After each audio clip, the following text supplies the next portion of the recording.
আসসালামু আলাইকুম সবাইকে। আশা করি সবাই ভালো আছেন। আমি ছোট্ট একটা ভিডিও নিয়ে আসলাম।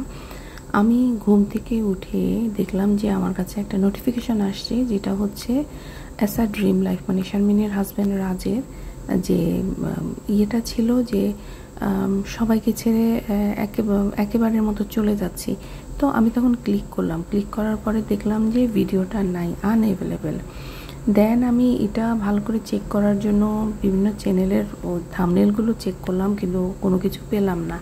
এরপরে আমি দেখলাম যে সাবিনার ব্লগে একজন কমেন্ট করছে যে ও নাকি অনেকগুলো মেডিসিন খাইছে, শারমিনের কারণে ওনাকে আত্মহত্যা করছে, এবং সেই ভিডিওটা নাকি পুরো করা ছিল, কিন্তু পরে সেটা ডিলিট করে দিছে।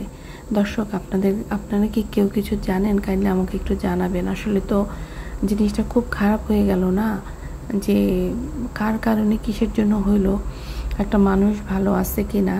তো কেউ যদি কোনো খবর জেনে থাকেন কাইন্ডলি একটু জানাবেন। আমি আপনাদের সাথে হয় থাম্বনেলে বা এখানে কমেন্টে শেয়ার করে দিব। তো সবাই ভালো থাকবেন, আমাকে অবশ্যই কমেন্ট বক্সে জানাবেন।